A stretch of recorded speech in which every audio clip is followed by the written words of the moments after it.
Hello and welcome. My name is Jeremy Leffler and I work in the policy office at the National Science Foundation, and it's my pleasure to welcome you today to the Fall 2021 NSF Virtual Grants Conference. I'm now pleased to present the merit review session. This session will be presented by Jeremy Epstein from Computer and Information Science and Engineering, Phoebe Lostroh from the Biological Sciences, Nigel Sharp from Mathematical and Physical Sciences, and Karen Santoro from the Office of General Counsel.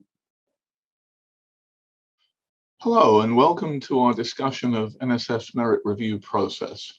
We have an excellent team for your edification today. Next slide. I'm Nigel Sharp. I'm a program director in astronomical sciences. I've been at NSF for quite a long time. And I'm joined by Jeremy Epstein from Computer Systems, Phoebe Lostroh from Biological Sciences, and we'll have the legal briefing from our Assistant General Counsel. Next slide.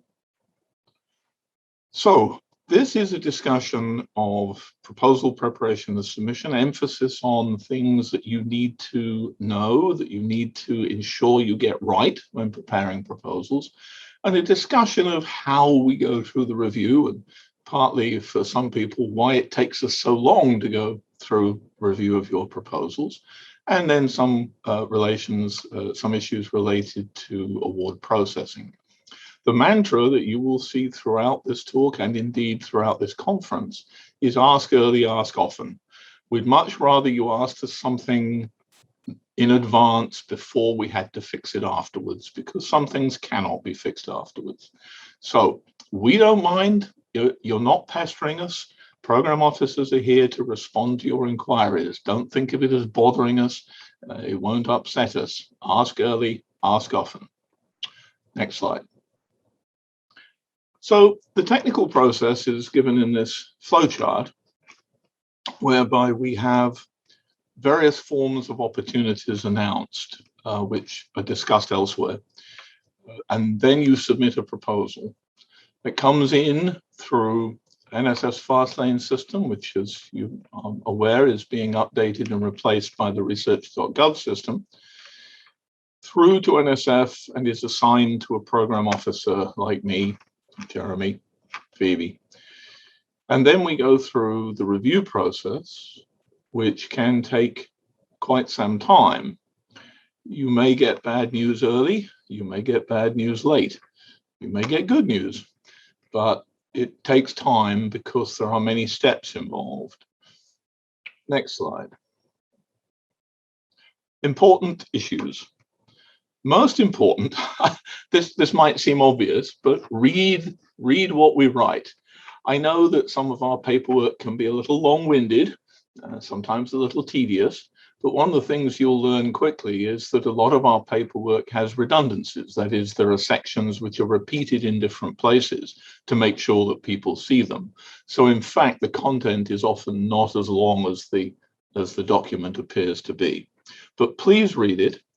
Even if you've applied to the program before, the wording, the requirements, the necessary pieces, they all change over time for a whole host of reasons associated with internal NSF processes, but also with external requirements. There will be proposal review criteria mentioned, and we'll be talking about those, and you should always address those criteria. Try to avoid leaving things out. You'd be amused that we get proposals quite regularly that say things like, according to enter reference here, because they didn't go through and check that they'd actually updated everything. The other part of it is, once you've got your proposal uploaded into the NSF system, whichever way you do it, we strongly recommend that you download it back again to your local machine and check that what was received in the system is actually what you think you submitted. We've had obvious blunders like a 15-page project description being uploaded accidentally into the one-page project summary section. You know, those sorts of things are easy to catch, but more subtle ones, yes, go through, check that it's complete. Next slide. So the first thing that happens is a very simple check where we go through and make sure that the proposal is being handled in the right program, the right disciplinary area. We'll go through and make sure that the proposal is in fact complete, there are no missing pieces, and we'll check things like the timeliness. If you're looking for an activity that's already started, we may decide that there isn't, that we won't be able to produce funding in time to support that. So there are a number of requirements that are done very quickly. If you submit to the wrong program, that does happen, and some of our programs actually do have overlap, and so it can be unclear, then we will try to send it to a more appropriate program. This is part of that ask early, ask often piece. If you're not quite sure if it fits a given program, contact the program officer. They'll be perfectly happy to tell you, yes, that works with this program, or no, you should go to this other program. Next slide. So that's the first piece. We have this very regularly updated guide, the Proposal and Award Policies and Procedures Guide. It goes into detail on this. This is one of those documents that's actually not as long as it appears. It is quite long, but there's a lot of redundancy and duplication for different sections. And then there are large sections of the PAPPG, as we all call it, that do not apply to your specific proposal. I mean, there's a whole section on what to do with proposals coming from members of the National Science Board, and most of you won't have to worry about that. So please look at this guide. Every time it's updated, there is a section at the front that talks about what's changed. So please at least read that. And I will add one last pitch. If you get an award, please read the award part of this guide. Many people are very familiar with the proposal part because that's how they apply for money. And then they forget that there's an award piece that tells you what to do once you've got money. So I put that pitch in here. It's slightly out of context. All right. I'm now going to turn over to Phoebe, who will be going through the next set of procedures, how we move forward with your proposal now that we've got it. Phoebe. Thanks for that, Nigel. Now I'm going to talk about proposals not accepted or returned without review. If a proposal does not contain all of the required sections as described in the PAPG, it will be returned without review. So per the PAPG project summary requirement, a proposal must include an overview and separate statements on intellectual merit and broader impacts. It must contain, as a separate section within the narrative, a section labeled broader impacts. It must include results from prior NSF support with an end date in the past 5 years. It must include a data management plan as a supplementary document. A proposal can also be returned without review if it includes a postdoctoral researcher, but has unfortunately omitted the description of the mentoring activities that will be provided for such individuals. Next slide. Other reasons for return of proposals without review include the idea that the proposal is inappropriate for funding by the National Science Foundation. It is submitted with insufficient lead time before the activity is scheduled to begin. It is a full proposal that was submitted by a proposer that has received a not invited response to the submission of a preliminary proposal. It is a duplicate of, or substantially similar to, a proposal already under consideration by NSF from the same submitter. Next slide. Other reasons for return of proposals without review include it does not meet NSF proposal preparation requirements, such as page limitations, formatting instructions, and electronic submission as specified in the PAPG or program solicitation. It is not responsive to the PAPG or program announcement or solicitation. It does not meet an announced proposal deadline date and time where specified. It was previously reviewed and declined and has not been substantially revised, or it duplicates another proposal that was already awarded. Next slide. Here are the guiding principles for the merit review criteria. All NSF projects should be of the highest quality and have the potential to advance, if not transform, the frontiers of knowledge. NSF projects in the aggregate should contribute more broadly to achieving societal goals. Meaningful assessment and evaluation of NSF-funded projects should be based on appropriate metrics, keeping in mind the likely correlation between the effect of broader impacts and the resources provided to implement projects. Next slide. When evaluating NSF proposals, reviewers should consider what the proposers want to do, why they want to do it, how they plan to do it, how they will know if they succeed, and what benefits would accrue if the project is successful. These issues apply both to the technical aspects of the proposal and the way in which the project may make broader contributions. To that end, reviewers are asked to evaluate all proposals against two criteria. The first criterion is the intellectual merit criterion, which encompasses the potential to advance knowledge. And we have the broader impacts criterion, which encompasses the potential to benefit society and contribute to the achievement of specific desired societal outcomes. Next slide. The following elements must be considered in the review for both criteria. First, what is the potential for the proposed activity to advance knowledge and understanding within its own field or across different fields, and to benefit society or advance desired societal outcomes? To what extent do the proposed activities suggest and explore creative, original, or potentially transformative concepts? Is the plan for carrying out the proposed activities well-reasoned, well-organized, and based on a sound rationale? Does the plan incorporate a mechanism to assess success? How well qualified is the individual, team, or institution to conduct the proposed activities? And finally, are there adequate resources available to the PI, either at the home institution or through collaborations, to carry out the proposed activities? Next slide. This slide explains the review format in FastLane. Reviewers provide feedback to NSF based on the review criteria and the review elements in these little boxes that will appear. The review criteria and elements are available as reviewers provide feedback. Next slide. There are two types of reviews, ad hoc reviews and panel reviews. For an ad hoc review, the proposal is sent out for review to a scientist. Ad hoc reviewers usually have specific expertise in a field related to the proposal, and some proposals may undergo ad hoc review only. The second type of review is a panel review. These are face-to-face sessions or Zoom-to-Zoom sessions conducted by reviewers mainly at NSF, but also in other settings. Panel reviewers usually have a broader scientific knowledge. Some proposals may undergo only a panel review. Some proposals may undergo reviews by multiple panels, especially for those proposals with cross-cutting themes. Next slide. There are two more types of reviews. The combination review means that some proposals may undergo supplemental ad hoc reviews before or after a panel review. We also have internal reviews by NSF Program Officers only.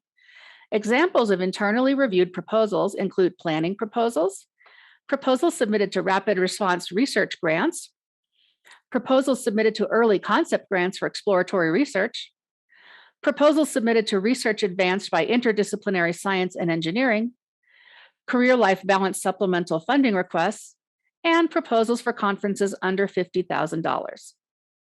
Next slide, please. How are reviewers selected?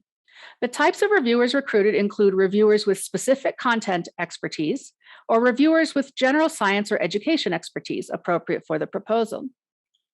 The sources of reviewers include the program officer's knowledge of the research area, references listed in the proposal, recent professional society programs, computer searches of science and engineering journals related to the proposal, former reviewers of the proposal, and reviewer recommendations included in the proposal or sent by email to the program officer. How could you become a reviewer if you would like to do this work? Please contact the NSF program officers of the programs that fit your expertise. Introduce yourself and your research experience. Tell them you want to become a reviewer for their program. Ask them when the next panel will be held. Offer to send a 2-page CV with current contact information, and stay in touch if you don't hear back right away. Next slide. What is the role of the reviewer?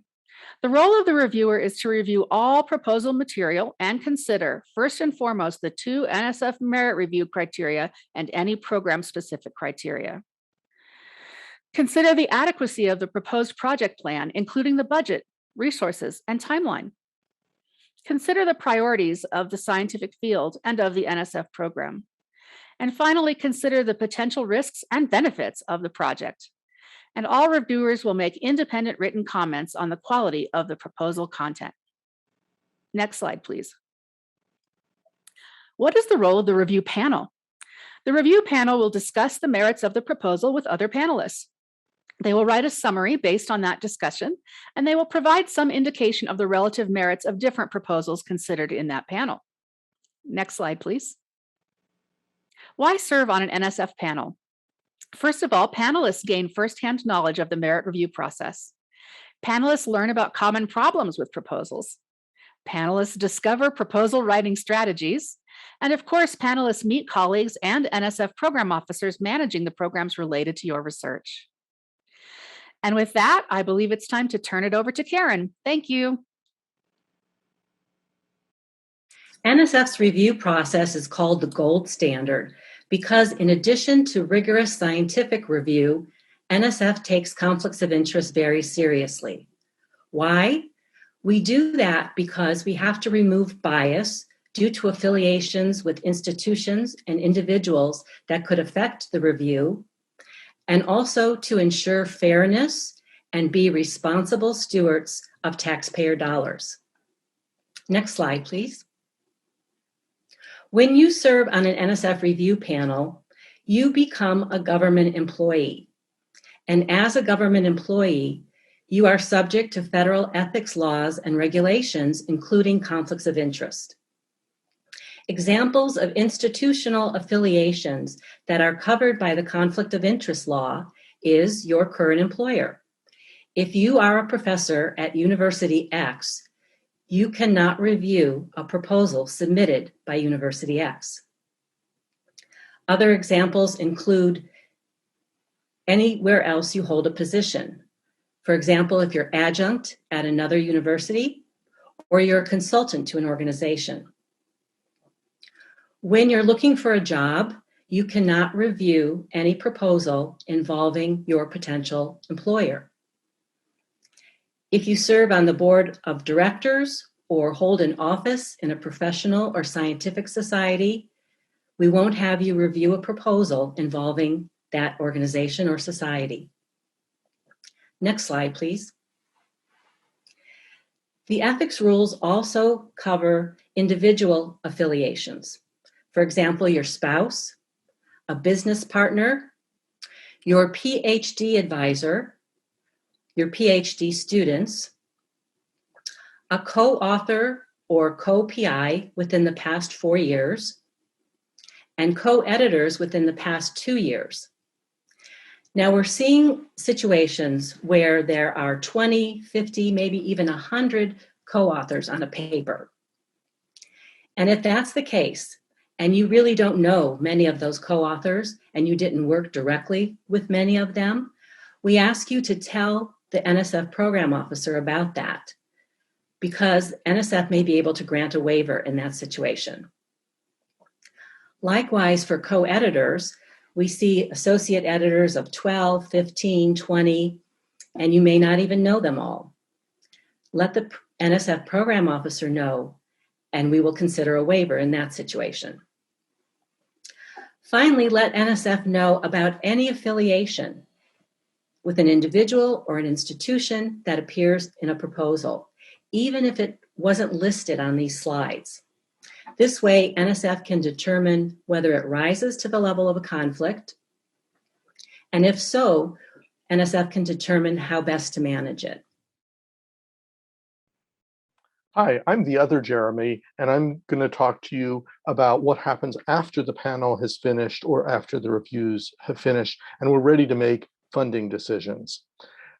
The Merit Review Panel provides input to program officers with reviews, with recommendation, with feedback, but NSF program officers make the funding recommendations guided not only by those reviews, but also program goals and portfolio considerations. And we work with our management, the NSF division directors, to either concur or reject our recommendations. Next, please. So we get the review from the panels that Phoebe talked about with reviewer ratings such as EV, G, FP, and occasionally, depending on the program, intermediate like EV or GF. We get an analysis of how well the proposal addresses intellectual merit, broader impact, any other solicitation-specific criteria, strengths and weaknesses, and recommendations from the panel about what they think we should do. You will get those reviews, next slide, and you'll also get everything except the reviewer identities. You get the panel summary, you get and you may even have multiple summaries in cases where a proposal is reviewed on multiple panels. There's usually a process statement that talks in general terms about how NSF does reviews, and you may also receive comments specifically from the program officer to describe more about what their thinking was in making the decision. Different, depending which part of NSF you're in, these are more or less common. So the fact that you do or don't receive it doesn't necessarily mean that we liked or didn't like your proposal. It just may be a cultural difference from one part of NSF to another. Next, please. So there are a lot of reasons things get declined. We would love to be able to fund everything, but we don't have an infinite amount of funding. And so we're making the decision to fund based on the best research and other criteria. So it may not, the proposal may not be competitive based on the merit review criteria, and the program officer and his or her management agree on that. The proposal may have flaws or issues that are identified. It may be that a program gets many proposals or multiple proposals that are very good in very closely related areas, and there isn't enough money to fund all of them. So there may be a decision that, well, we'll pick one from this pile and one from this pile, even though we'd like to fund more than one. There's a lot of different reasons that proposals unfortunately have to be declined.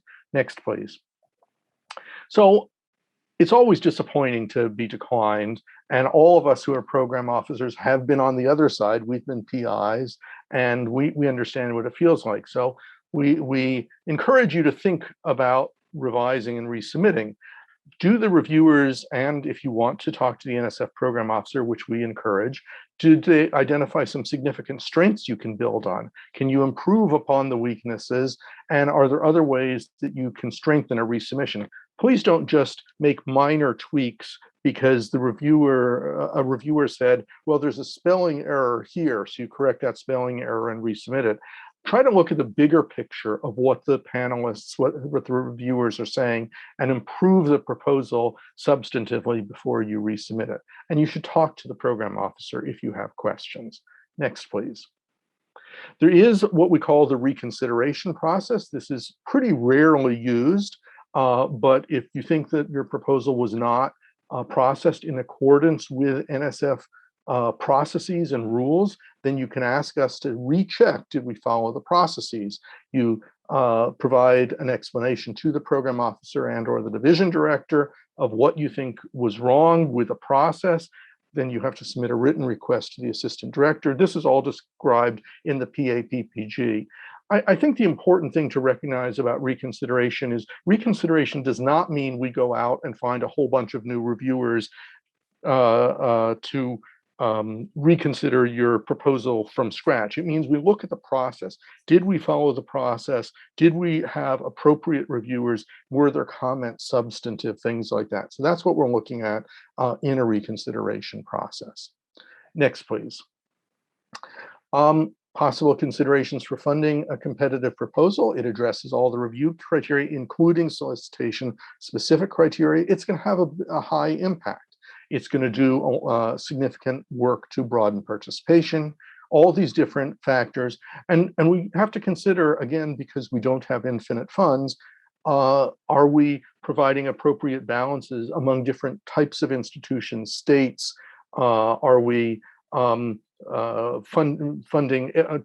all of our research in a particular area in a particular state that might mitigate and point us to funding other research, related research in other states to get some diversity.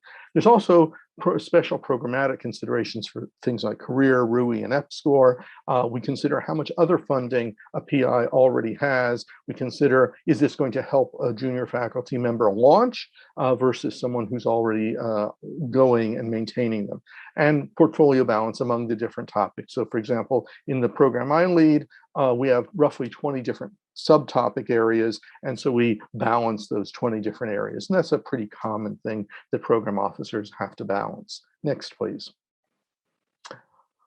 If we've made the decision, and we always want to fund more than we can, that's just the reality, what happens is the program officer creates essentially a package, the proposal, the reviews, a memo, justifying the decision, et cetera, and it goes to the Division of Grants and Agreements, or DGA, which reviews everything, and they are the only ones who can make the award. Program officers can make recommendations, but it's only DGA that makes decisions. A very important thing is that we cannot recommend and DGA cannot award if there's any overdue annual or final reports by the PI, any PI, or the PI's collaborators, or in some cases even a level beyond that.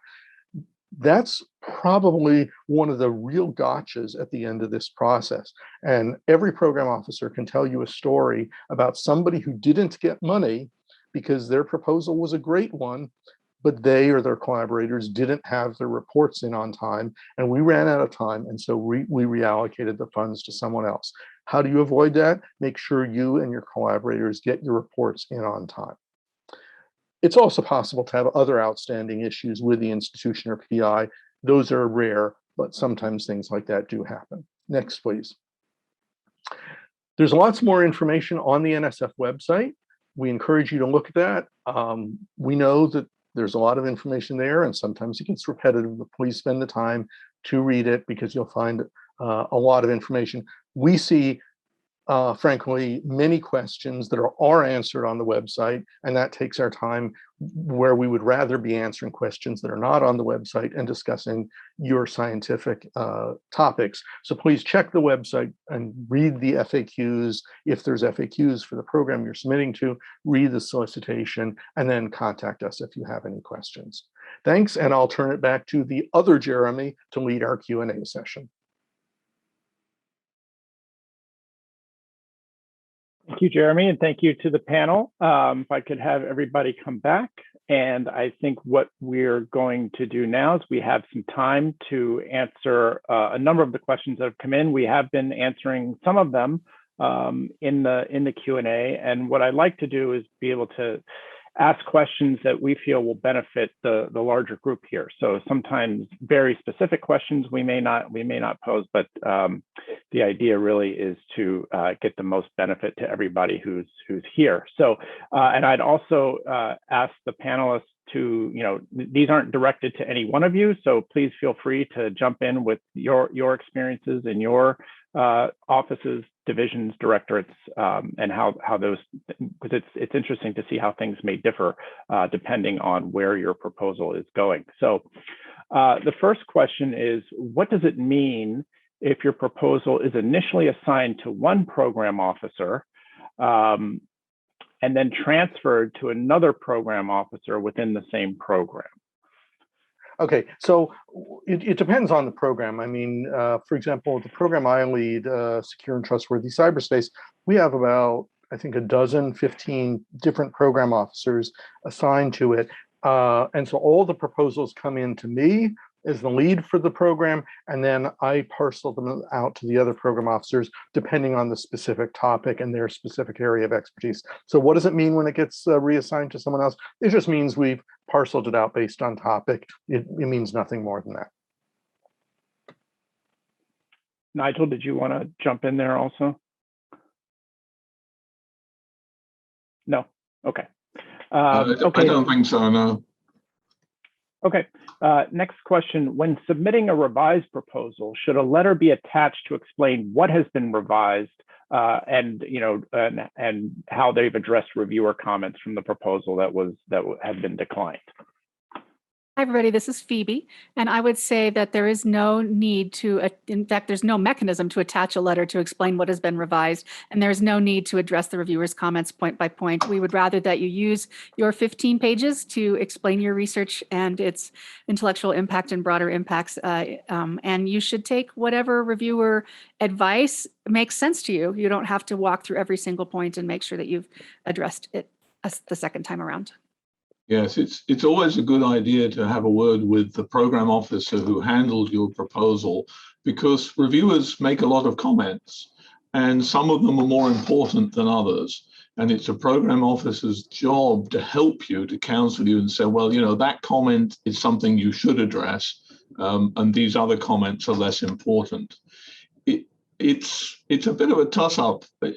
I have found in my review community that saying, you know, I have revised this proposal in the text to allow for comments is often a negative, because my reviewers will go, hey, wait a minute, he's already tried this one. Oh, well, I'm not going to treat this seriously, or whatever. I mean, they're not supposed to, but you're dealing with your peers, your community, your colleagues.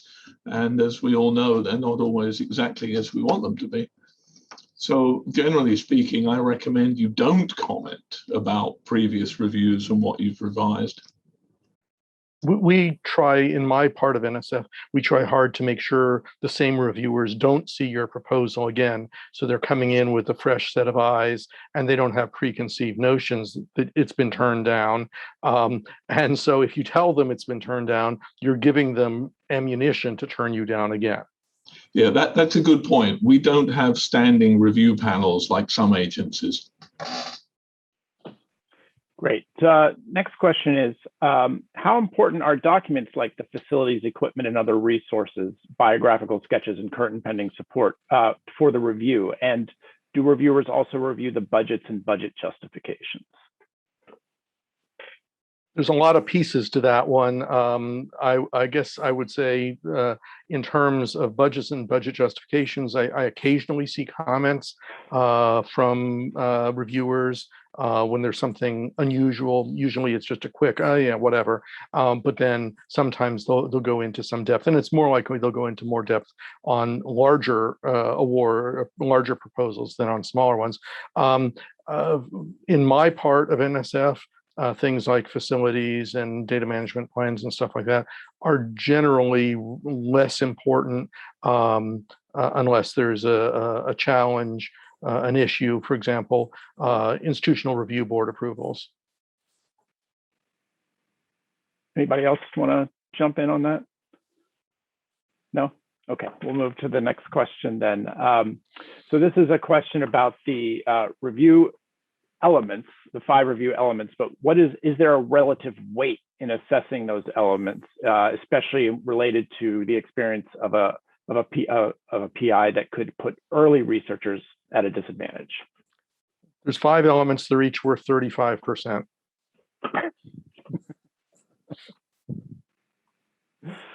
I think that they're all weighed equally in bio, but I would say that if you're a new investigator, check that new investigator box on the front of the application, and we will make sure that you're given the benefit of the doubt. We like new investigators. We like experienced investigators, but yes, check that box if you are a new investigator. Okay, Karen, this may be for you.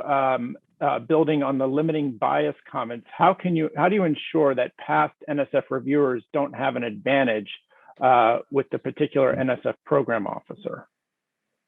Well, NSF program officers, because they work for the United States government, are subject to government ethics rules, and those rules include being impartial and not giving preferential treatment. If I could add one point, I talk to so many PIs and see so many proposals and so many reviewers. My memory isn't good enough to remember who's pitched me on something and who's been a reviewer. When I see a proposal 6 months later, I just don't remember the vast majority of the time. So that you have my poor memory to thank for lack of bias. Okay, and the next question is, does NSF fund smaller duration projects, such as those that are 1 or 2 years, specifically with the PIRE program. Now, that PIRE program is Partnerships for International Research and Education. Phoebe, did you want to take a stab at that? I can answer the first half of the question, but I can't answer the part about PIRE. Yeah. So NSF does fund smaller duration projects. There's no reason you have to ask for 3 or 4 or 5 years of funding. You can ask for 1 year of funding or 2 years of funding, whatever works for you. And in order to get the work done, right, you have to propose the right amount of time that fits with the work that you want to do. There are some specific solicitations that are exclusively for 1 or 2 year awards, and that just depends on the solicitation. So maybe someone else can help me out with the PIRE part of this. I don't know Yeah, anything about PIRE, but I'll mention that in SCIES, which is computer science, and also recently in engineering, we have a program for very junior faculty that is limited to 2 years. Okay, the next question is getting at the process itself. And it may mean that we need to talk a little bit about the process and the role, again, of the reviewer versus the role of the program officer in making recommendations. So I guess there's a feeling that that POs going against what the review panels are saying, feeling like that doesn't seem transparent. So can we talk a little bit about the role of your role as program officers versus the role of and the input you receive from reviewers? So it's a balance. The panelists who review a proposal might not know that the person who submitted the proposal they're reviewing also submitted another related proposal that is about to be funded but hasn't been funded yet. Or they may not know that the person who submitted that proposal has not spent any of the money from their last award, and therefore they clearly are not going to be able to spend new funds. And so giving the funds instead to an equally worthy researcher who is just getting started may result in better results. Or there are many other factors that go into this, but those are reasons that are not visible to the panelists and cause program officers to override panel decisions. It's not that we do it just for fun. We do it because we have additional information that isn't available to the panelists.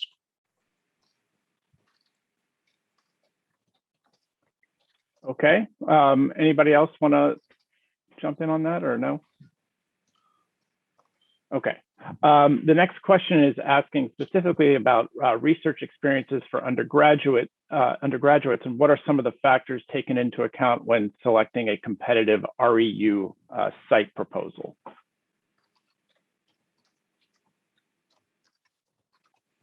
So I've done a few of these. I'd prefer if someone else wants to jump in since I've been talking too much.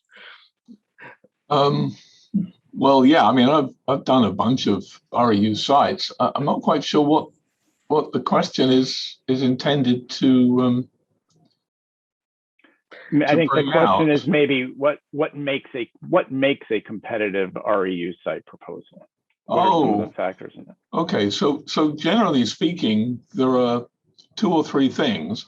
One is the students will be getting a genuine research experience. They won't be used as data trolls in a computer farm, or they won't be used as technicians in a laboratory.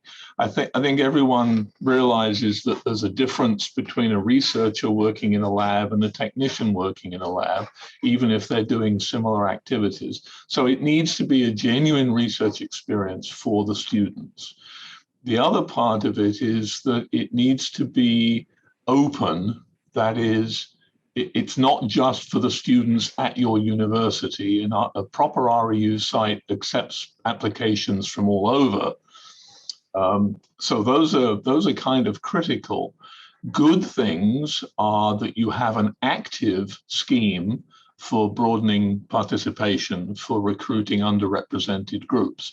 Not just, we will give preference to, but some actual plan, we have developed a relationship with the National Society of Black Physicists, for example. I get that one regularly.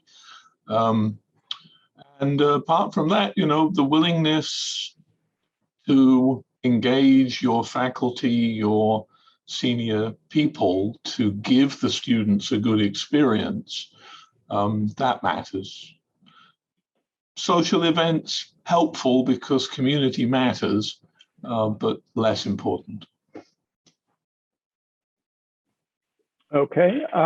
Question here is, if a proposal has been deemed to be excellent, but the budget was too high, is there a chance for the PI to revise that budget in order to still receive the award? As with everything at NSF, it depends. I've certainly gone back where there's been a proposal that had a really novel aspect, but the budget didn't justify it, or I didn't have enough money in my budget, and said, I wish I could fund the whole thing, but I can fund a third of it. Are you willing to give that a try? And surprisingly, almost everybody says a third of a loaf or half a loaf is better than no loaf at all. I have had people who refuse it, but it's pretty rare. So yes. Yeah. Okay. Yeah. A lot of these, the specific program to which you are applying has assigned program officers. Jeremy doesn't run his program the same way I run mine. Although, we have a lot in common, but there are variations. And some of these questions are very specific to the program. What is it that this program is emphasizing? We have programs where a renewal proposal for an existing activity is given more weight than a proposal to start up a new activity.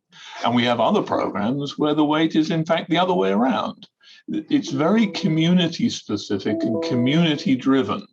It's important to remember that our reviewers are drawn from the proposing community. I go to meetings, well, back when we were allowed to go to meetings, and people would say, well, would NSF be interested in funding X? And my standard response is, it's not just us. And I'll point to people, you are reviewing her proposal. She is reviewing his proposal. It's the community. And so the preferences vary quite a bit between different communities. So some of these questions, ask the program officer who is currently in charge of the program you're planning to apply to. Yeah, it really is true. We said it before. You're not bothering us. Ask us. Ask early, ask often. It actually is part of our job to explain to you how to ask us for money in the way that best enables us to say yes. And I'll add one more thing. It's one of my favorite parts of the job is talking to people about their really interesting ideas and how to best make them fundable by NSF. So I agree totally with Nigel. You're not bothering us. I love it. And I would just add that we are aiming for absolutely full transparency. So if there is something going on that you're not sure or why it's happening or what the purpose of it is, just ask the program officer and we're happy to have that conversation. Okay, before we go on to the next question, we got a number of questions I saw about what NSF considers to be a new investigator. And I think, Phoebe, you mentioned this as it relates to the Biological Sciences Directorate, but a new or beginning investigator is somebody who has not been a PI or a co-PI on a federally funded award, with the exception of doctoral dissertation, postdoctoral fellowships, or research planning grants. I don't know, Phoebe, did you want to expand on that a little bit for biological sciences, or do you think that's good?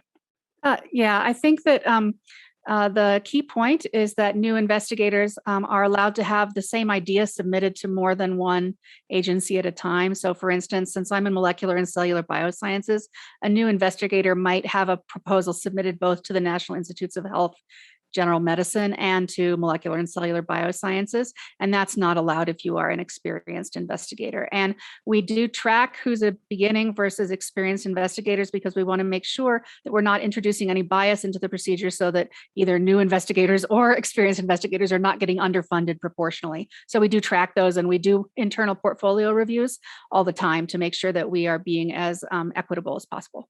Thanks for the question. Okay, just scrolling here, I see Nigel is fast at work, still typing responses to questions as we go through here. I try. So this is, I see another question, and we touched on this a little bit about reviewers, and somebody asking, is it more beneficial for everyone to have the same reviewers review a revised proposal? And Jeremy, you mentioned that, talked about this a little bit, but I don't know if anybody else wants to expand on why this doesn't happen generally at NSF. No, got it covered. Okay. Well, I can say that in the biological sciences, we want to make sure that your proposal gets the review from people whose expertise matches your proposal the best. Or if the proposal has, let's say, one part of the proposal is computationally intensive, whereas other parts of the proposal are more laboratory type work, we would want to make sure that we have reviewers for your proposal that can cover both of those aspects of your proposal. And so that might lead to you needing to have different reviewers compared with what someone else in the same panel is having. I'm not quite sure if your question is about having the same reviewers on the panel or if you mean having the same reviewers the second time around after a decline, but those are my thoughts. Okay, a question on human subjects. Now, the question is, what other information needs to be provided in the proposal beyond just checking the box on the cover page? Well, the first thing I would direct you to is the PAP guide, because the PAP guide is going to detail exactly what you need to do and the NSF and federal-wide policies that you need to follow for human subjects. Do we have any other commentary on human subjects? Yeah, I'd like to make one point. The notion of human subjects in the computing field is a relatively new one. We didn't used to think, if you look back, certainly if you look back 20 years, people didn't think of the people we tried things out on, experiments where we would show them different user interfaces and ask them which one that we worked together, everything like better. We didn't think of that as human subjects 20 years ago. Nowadays, all of that stuff is human subjects, and all of it needs to go through IRB approval, whether you get the IRB approval before you submit the proposal or you wait until later. There are trade-offs on that. But the important thing is to recognize that it is human subjects, because if you're doing human subjects work and you don't check the box, you're telling the reviewers that you don't understand that these are humans involved in your research, and you're going to get downgraded by reviewers. You're going to say, wait a second, this person is trying things out on people and doesn't realize that's human subjects, and that's going to hurt you in the review process. Okay, next question is, does NSF have a preference towards funding large universities with strong research versus universities who are teaching in nature and want to expand their research? We have a preference for funding the best research we can find. Yes, absolutely. I mean, there is a reason why universities are different, but we look at the projects. We don't have a preference for the school, for where the school is based geographically, for whether it's got thousands or only hundreds. None of those factors really matter. The most important criterion, what's the project? Is this going to help the science? Is this going to advance the science? Does it actually have potentially transformative consequences? We fund high-risk research. Regrettably, at the moment, we're only funding 1 in 5 or fewer of the proposals we get. The success rates are lower than we would like them to be. But it's the science that matters, not the school.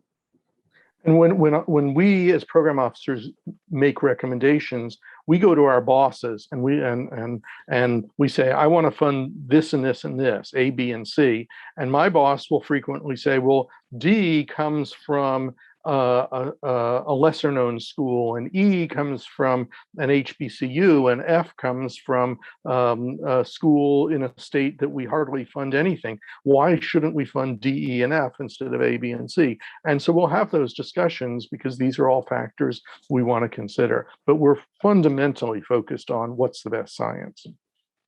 And I would just add that there are specific solicitations for people from certain kinds of institutions. So for instance, if you're eligible for the research at undergraduate institutions proposal solicitation, then you can apply it that way. And we have specific solicitations for HBCUs as well. Okay, we have a question about the NSF RAPID mechanism. So RAPID is rapid response research. It's a way in which it allows NSF to rapidly receive proposals, review them, and get money out the door. The question is, one of the requirements is that you have to contact a program officer first. And so the questions are, what's the best way to do that? And if that idea is accepted and the proposal is submitted, what is the review process for that proposal? And then what is the timeline for the review and approval of that? Well, I handled a lot of rapids during my second year at the National Science Foundation because I was working on the coronavirus response. And so I can answer some parts of this question. So the best way to contact a program officer is usually by email, especially since some of us are working remotely right now. But please send us a one-page description of your big question and your intellectual merits and broader impacts so that we can look that over before we arrange to have an appointment with you. If an idea is accepted and a proposal is submitted, what is the review process? We internally find multiple program directors relevant to the area of expertise, and they provide a review just as though they were an ad hoc reviewer, or not exactly a panelist, but a reviewer for any other proposal. How long does that review and approval process usually take? There are examples of us getting an idea from someone by email to getting the funding out the door in something like 4 to 6 weeks for that rapid program during the Corona experience. And I would say that in some cases it might even be faster, because sometimes rapid funding is for when an extreme event such as a hurricane or something like this occurs, and you need to go collect the data right then, or else the data will not be addressing the research question that you care about. So contact the program officer as soon as you can if you have an idea that might be amenable to a rapid mechanism. Okay, so following up on that, if a PI contacts a program officer and doesn't receive a response, I'm sure that would never happen with the 3 program officers we have on this panel, but if that happened to some other program officer, what should be the next course of action if they've tried a couple of times and aren't getting a response back? I feel for them, because there's actually a couple folks in my inbox that have required concentrated attention that I have not been able to give them because of everything else going on. And I think this is probably true of all of us. I checked recently, I average 200 emails a day. And that's over the course of a month. I'm averaging 200 a day. So I'm going to miss some. That's just the way it is. Try a couple times, try leaving a voicemail. If you really get frustrated, try reaching out to one of our colleagues, someone on the same program, or you can reach out to our deputy division director and say, hey, why am I not hearing from Jeremy? And I'll say, it's because it's the other Jeremy. Yes. Yeah. I mean, there are a lot of reasons for people to be unresponsive, including sometimes that they've left the NSF. So I always recommend, firstly, have a quick look and see if there are other program officers in that program. Drop one of them a note saying, is so-and-so around? Is Jeremy actually coming to work at the moment, or whatever, just to find out first. And like a lot of things, I hate to disabuse everyone, but we are human beings and we do make mistakes and we do occasionally get things wrong. I don't, but people do.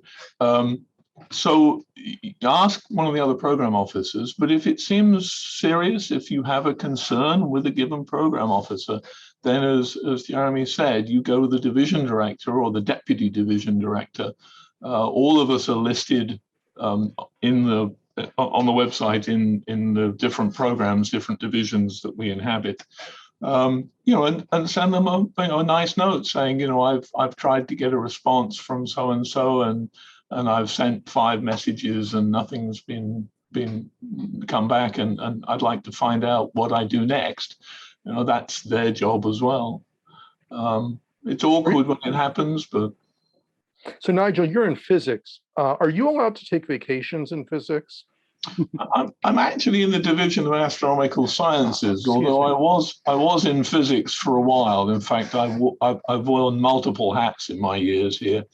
And we're allowed to take vacations as long as we actually stay in touch. You have to be on call 24 hours a day.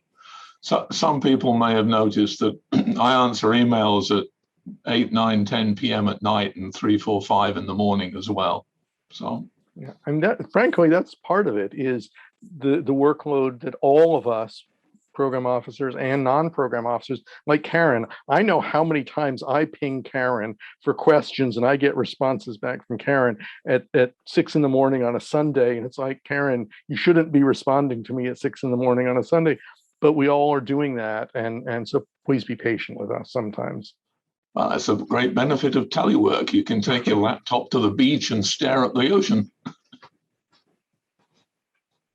Okay. Well, on that note, I know that we have a lot of questions that we're not getting to today, but hopefully, if you have a question that is specific to the program that you're interested in, I'd encourage you to go to the website to find the program division office that most aligns with your research, and find the program officers that are there, where all of our information is listed on the website. You find our phone numbers and our direct emails, and you can find us and contact us that way.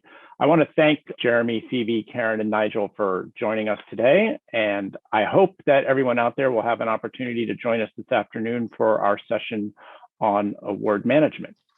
So thank you all for attending. Take care.